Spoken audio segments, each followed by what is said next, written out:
আগরতলাनि चानमारिओ Krishna देवनाथनि बसाजला Prasenjit bai बसाजो Priyanka तुयो कलगै थीमानि पातिमुङो बेलाखे खायरकजाखा मन्त्रियकरा doctor Manik Saha बतिनि Jirania ओ कृष्ण देवनाथनि नुखुङो थाङै बिनि बसा खरगनै थीमानि तुयै थाङै मालायखा ताइ बरनो खायरक माइया फरेखा पुइया बेरामो हास्ता हापांनि बखाक्तै सेरि नायमाने उलो मन्त्रियकरा बेलाय खायरकजागै डिजास्टार मैनेजमेंट नि रां रबामनि रां 4 लाख खायै 8 लाख रां ताइ आबो कारिबो बिनि कृष्ण देवनाथनि बसाजक अकरा खरसा तंमनो थेबग्रनानिबो सानलायका नखुनिबो खाक्तै आबो मन्त्री सुशांत चौधरी नायनै नै सावै काबोखा मन्त्री अकरा साइ खानारेखा अबो हाय खायरुमा सिंसा पातिमुं अबो जतन साइमानखा अबो बेलाय खायरुमा सिंसा ताइ अ पातिमुंगो कृष्ण देवनाथनि नखुंनो हापांनिबो खाक्तै जे खायमान मासिं खायका ताइ आबो लोकेलनि एमएलए नायनै नै साइ खानारेखा कक्टो थुनायरकनो ঘটনা বেদনাদায়ক ঘটনা।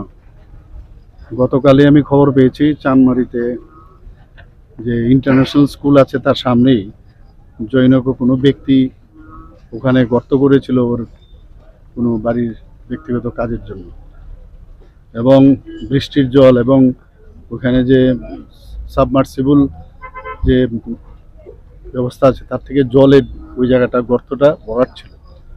তো ওখানে ভাই বোন, একজনের নাম হচ্ছে প্রিয়ঙ্কা মেয়ের নাম, আর ছেলের নাম হচ্ছে প্রসঞ্জিৎ। একজনের বয়স, প্রসঞ্জিতের বয়স 11 বছরের মতো, আর প্রিয়ঙ্কার বয়স হচ্ছে 7 বছরের মতো। তো ওরা মানে একজন আরেকজনকে বাঁচাতে গিয়ে জলের মধ্যে ডুবে গেছে। প্রথমে তো একদিন কোনো খবর পায়নি ওরা, প্রায়শই ওই জায়গায় ওনারা খেলাধুলা করে। মেয়েটা সাধারণত যায় না, ছেলেটাই যায়।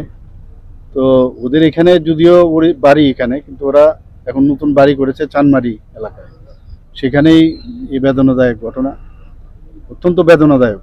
এটাকে কোনো অবস্থায় সারা ত্রিপুরাবাসী যখন এই খবরটা পেল, সবার মনে কিন্তু অত্যন্ত মানে সবাই দুঃখ পেয়েছে, এবং এটাকে ভাষায়ও প্রকাশ করা যাবে না, এরকম একটা মর্মান্তিক দুর্ঘটনা ঘটেছে।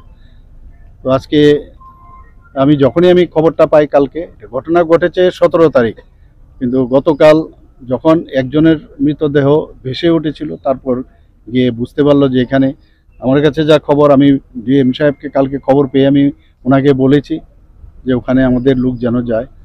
তো এসডিএম সহ অন্যান্য আধিকারিকরা সেখানে পৌঁছানোর পর সিসিটিভি দেখেছে, দেখে তারপর কিভাবে কি হলো একটা রিপোর্ট এখন প্রাথমিকভাবে আমার কাছে একটা দিয়েছে। তো যাই হোক, এই ঘটনা তো ওনাদেরকে তো আর ফেরত দিতে পারবো না। বাবা হচ্ছে এখানের কৃষ্ণ দেবনাথ বাবু, ওনার সাথে আজকে দেখা করলাম আমরা। উনি একজন লেবার হিসাবে ওনার কাজকর্ম করেন। ওনাকে আমাদের গভর্নমেন্টের তরফ থেকে ডিজাস্টার ম্যানেজমেন্ট থেকে যা দেওয়ার আমরা দিয়েছি, 4 লাখ টাকা 8 লাখ টাকা আমরা দিয়েছি। আর ওনার আরেকজন বড় মেয়ে আছে, ক্লাস 12 ক্লাসে পড়াশোনা করছে। তো আমরা বলেছি, ওনারা এটা আমাদের কাছে অনুরোধ করেছে যে আমার যে বড় মেয়ে তাদের ওর একটা যেন ব্যবস্থা আমরা করি। বলেছি আমরা সেটা আমাদের মাননীয় বিধায়ক তথা মন্ত্রী বাহাদুর এখানে আছেন, সুশান্তবাবু, ওনার এলাকা। তো আমরা বলেছি যে নিশ্চয়ই আমরা দেখব, ওদের আত্মার সদ্গতি কামনা করি। এর বেশি তো আর কিছু করা যাবে না, ওনাদের তো আর ফেরত নিয়ে আসা যাবে না।